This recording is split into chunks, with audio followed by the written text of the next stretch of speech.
They were the intellectual elite of the Third Reich, Hitler's top generals and chief physicists.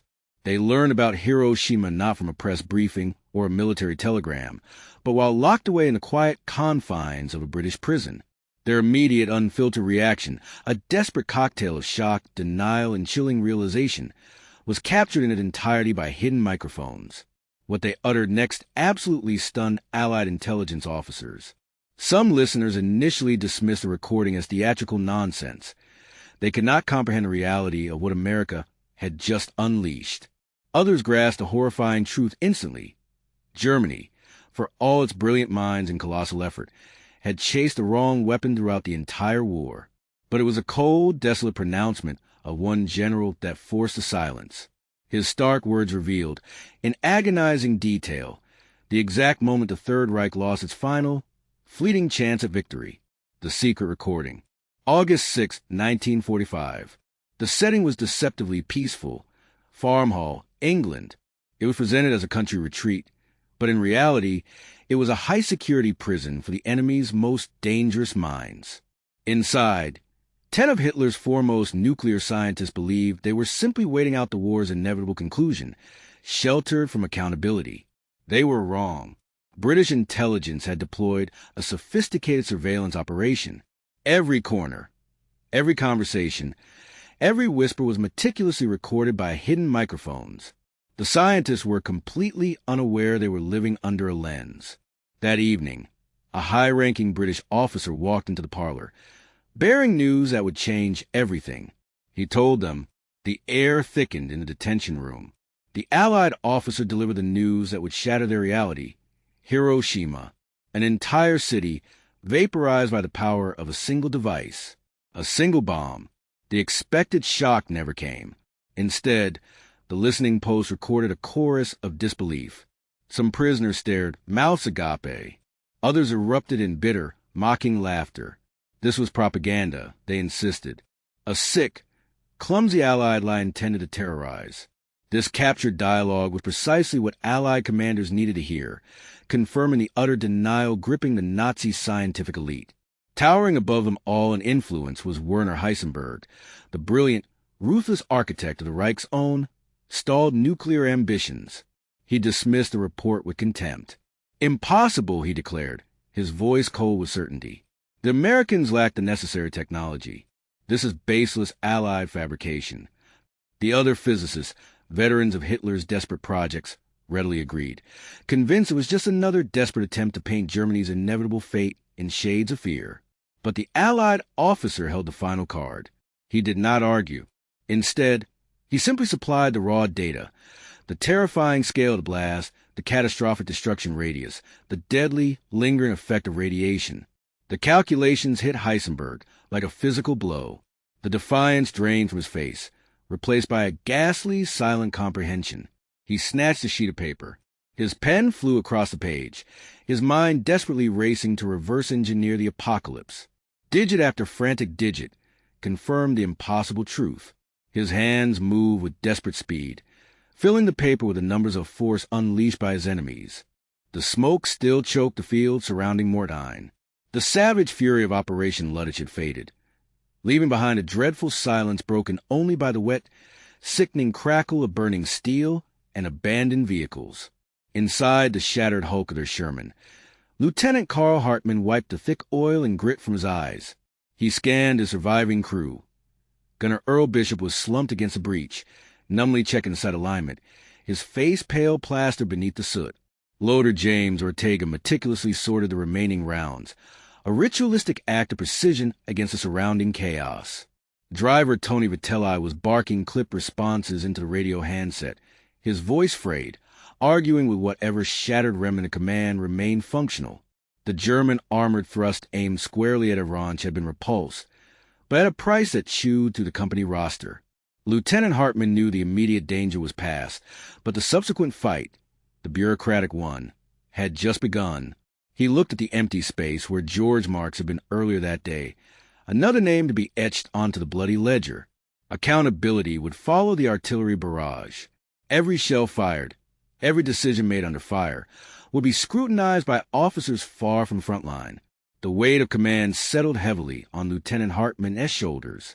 If the tactical reports did not align perfectly with headquarters' strategic narrative, the consequences were devastating. "Get ready for the debrief," Lieutenant Hartmann ordered, his voice raw and gravelly. "I want the initial AR drafted before the sun touches the horizon. Every detail. We need flawless testimony, or they won't hesitate. They'll try to push this straight to a court-martial." The silence returned, heavy with the stench of propellant and fear. The silence in the German laboratories was profound, heavy not with anticipation, but with the crushing weight of failure. For some scientists, a chilling relief settled. A world spared the terror of a Nazi atomic bomb. But for the Corps leadership, the emotion was raw, visceral. Humiliation and incandescent rage. Paul Hartek, his voice quiet but sharp, articulated the devastating, unthinkable truth. Germany, the undisputed master of applied science, had been beaten. The Americans were definitively better. That simple admission that the Reich was simply and totally behind was a psychological blow that crippled the scientific ego. But another revelation was coming, one that would redefine their understanding of industrial power and change how they viewed the entire war machine. The focus shifted from shock to obsession. The technical breakdown. Werner Heisenberg, driven by professional fury, worked tirelessly through the suffocating darkness of the night, wrestling with complex calculations. He had to understand how the enemy had succeeded where they had failed. By morning, the grim reality of America's basic design crystallized. He gathered the others and explained the physics. Two primary paths were possible, a uranium device or a plutonium device. Both would work. The Americans, he concluded, must have mastered the isolation of uranium-235. The German program had attempted this, only to find the method too slow, too expensive, utterly unsustainable. It required industrial capacity beyond anything they could muster. America had built something the Germans could barely comprehend, gaseous diffusion plants. These were not laboratories. They were colossal industrial cathedrals of science, enormous factories, stretching across miles of landscape, employing thousands upon thousands of workers. They were monuments to scale. Heisenberg's final, damning admission hung in the air. Germany had lacked the vision, the resources, and the industrial might to build anything even remotely close to that scale. The failure was not in the theory. The failure was in the sheer scope of modern war manufacturing. The exhausted crew, huddled in the humid confines of their makeshift command post outside Mordine, finally began to piece together the terrifying truth. It wasn't courage that had broken the back of the Panzers during Operation Luttich. It was cold, brutal arithmetic. We saw the wreckage. Lieutenant Karl Hartmann dictated softly, leaning over the raw paper of the AR. Tigers and Panthers. But for every German wreck, there were 3 Shermans fresh in the yards, ready to roll. Gunner Earl Bishop nodded slowly, his face smeared with grease. "It wasn't physics, Lieutenant. It was industrial power. We lost 6 tanks pushing them back from Avranches. But before the fires were even out, logistics had 6 new ones waiting down the line." Driver Tony Vitelli pulled a shaky breath. They were working in basement bunkers to make 1 tank. We saw entire cities dedicated to churning out columns of armor and steel. Loader James Ortega gripped his mug, the ceramic rattling. The contrast was brutal and, frankly, embarrassing for the enemy. They threw everything they had at us, the best tanks the world had ever seen, and we just absorbed the punch and kept rolling. They couldn't match the numbers. They never could. But the crushing shock of overwhelming resources was nothing compared to the final, terrifying realization that Lieutenant Hartmann's commander, Major George Marks, was about to deliver. Marks had been listening to the high command chatter, his face pale and drawn. "Gentlemen, you're missing the point," Marks said, his voice flat, stripped of its usual bravado. Everyone turned to look at him. "You're talking about tanks and shells, about winning the war we're fighting right now. But that's already over. This industrial scale, this endless power you just saw, it guarantees more than just victory over the Reich or Japan." The assembled officers, including Lieutenant Hartmann, looked confused. What did he mean? Major Marks explained, eyes wide with a terrible future vision. "Whoever controls this engine of production doesn't just control the world. They control the very nature of conflict. They control the peace, too. The air was a thick slurry of dust and cordite, deafening and immediate. It was the height of the German counterattack, the furious, desperate surge known as Operation Luttich, and every man knew the stakes. If they buckled now, the enemy armored column would cut the throat of the Allied advance and race unimpeded toward Avranches.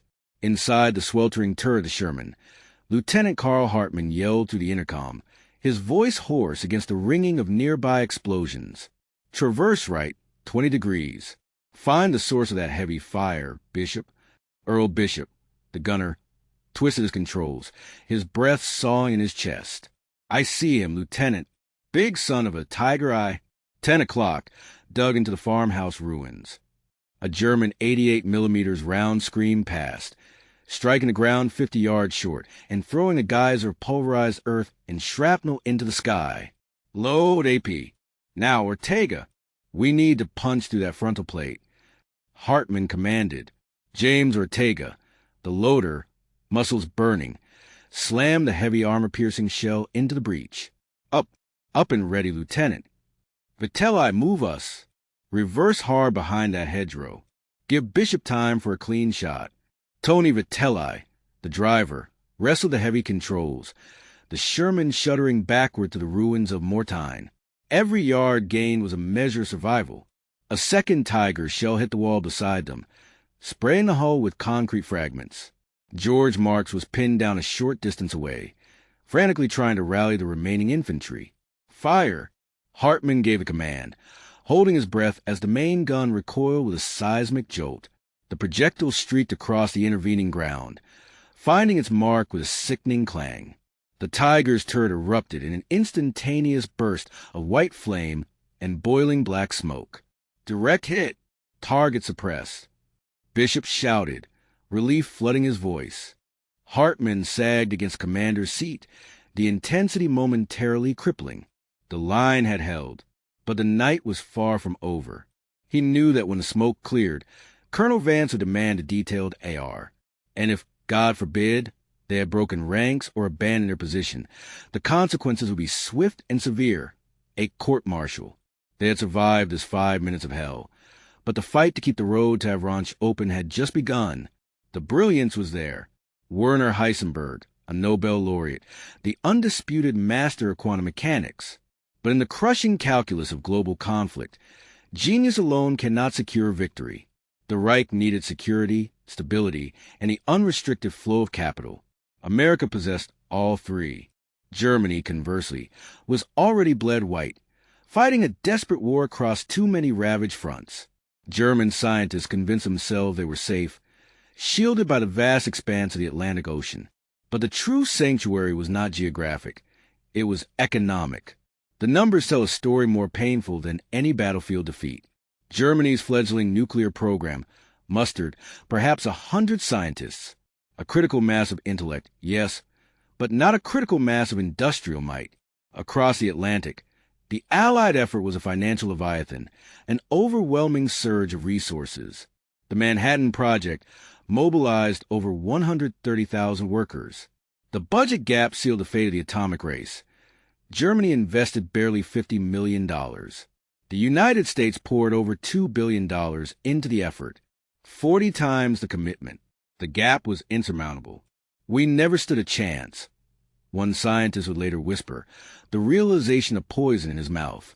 The war was decided long before Operation Luttich tore through the hedgerows near Mortain, long before Lieutenant Hartmann and his men pushed the Sherman tanks toward the critical junction at Avranches.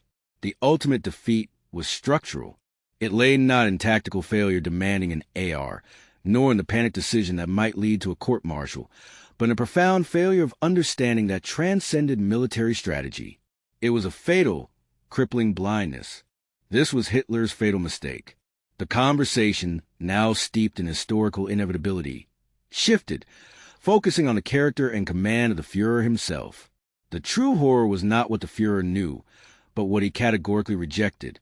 In 1942, Werner Heisenberg, the brilliant, troubled father of the German nuclear program, stood before Adolf Hitler. This was the moment when the power of the atomic nucleus, the The secret that could have irrevocably secured the Third Reich's victory was laid bare. Hitler, impatient, cut the physicist short. He did not ask about the science. He demanded to know the time frame. How long will this weapon require? Heisenberg's answer sealed their fate. At least 3 years, mein Führer. Hitler's response was a dismissive, arrogant wave of the hand. Too long. He craved immediate spectacle. The roaring jets, the screaming V rockets, the intimidating steel of the super tanks. He wanted weapons he could see, weapons that terrified instantly. He could not comprehend the invisible physics of the atom. There was a deeper, chilling reason for his rejection. According to scientists present, Hitler viewed nuclear physics as tainted. It was nothing more than Jewish science. The regime had systematically purged itself of genius. Albert Einstein, Niels Bohr, dozens of the planet's finest scientific minds were deemed racial enemies, exiled, or forced to flee. And where did the world's intellectual capital pool? It flowed directly across the Atlantic, into the Allied camp. The irony was the most devastating indictment of the regime's ideology. Germany had possessed the foundational minds necessary for absolute global domination, and Hitler, through ideological blindness, had personally driven them into the arms of his enemies. He destroyed our own chances, Heisenberg later stated, his voice heavy with historical consequence. Through stupidity, he threw away the war. Through hatred, through arrogance. The final, chilling conclusion settled over the scientists like ash. The ultimate, damning truth was that Germany never could have forged the atomic bomb, not for lack of scientific brilliance, but because of Hitler himself. His virulent racism had purged the Reich of its finest minds. His pathological impatience had killed the long-term projects vital for success. Germany had lost through dictatorship, poverty, and blinding hatred. But while the captured elite pondered these intellectual failures, that hatred was still being measured in blood and steel on the front lines. The Nazi high command, paralyzed by delusion, had thrown everything into a desperate, suicidal counterattack, the infamous Operation Luttich. Their delusional objective was the coastal pivot of Avranches. Standing in their path, entrenched around the scarred crossroads of Mortain, were the battered American forces. The abstract failure of Nazi ideology was being translated into concrete disaster, minute by agonizing minute. Inside the sweltering, noise-choked confines of Sherman tank, the reality was not an intellectual debate, but immediate survival.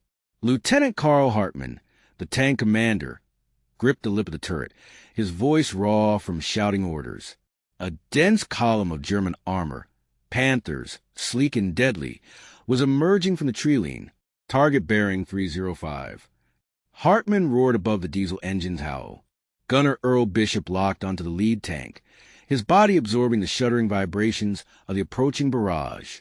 "I see him, sir." Tracking and traversing. The hull bucked violently as a near miss threw dirt against the armor. Loader James Ortega, ignoring the painful concussion, swiftly ejected the smoking casing and rammed a fresh high-explosive round into the breech. "Up!" he bellowed, confirming the weapon was ready to fire. In the cramped confines of the driver's seat, Tony Vitelli fought the stick, tried to minimize the tank's rocking while keeping the nose pointed toward the oncoming fire. Every man was functioning on pure instinct, a unified machine forged under fire. The radio crackled, capturing one final, desperate exchange from a neighboring company under siege. What happens now? The answer, delivered by the searing muzzle flash of the Sherman, was simple, brutal, and final. Now they fought. The collapse of the Third Reich was being secured one devastating shot at a time in the bloody, burning hedgerows surrounding Mortain. The Mike went hot one final time. "We now live," Van Stein admitted, the defeat ringing in his voice, "in America's world. And we can only pray they use this power wisely." Then silence. The reels stopped turning. British intelligence held the definitive truth, recorded in the hushed shadows of history. The Reich's most brilliant minds and highest-ranking generals had inadvertently penned their own verdict, revealing not just the secret of the atom, but the fatal flaws that cost him the entire war. Hitler, already ash, never witnessed the dawn of the atomic age. He died before the blinding flash over Hiroshima. But the stunned confessions of his inner circle revealed a catastrophic, staggering ignorance. Their reactions to the American success were not merely shock. They were the sound of two worlds colliding, the delusion of Nazi power shattered against the cold, hard science forged in the deserts of the Southwest. Germany's own nuclear ambitions had withered on the vine, starved by Hitler's whims and structural incompetence.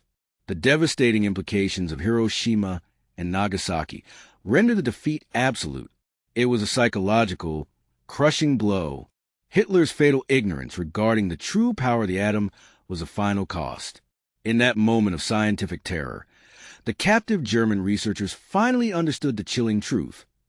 They had already lost the war, long before Lieutenant Carl Hartmann drove his Sherman into the chaos near Mortain during Operation Luttich, and long before any requirement for a formal error or threat of a court-martial ever surfaced.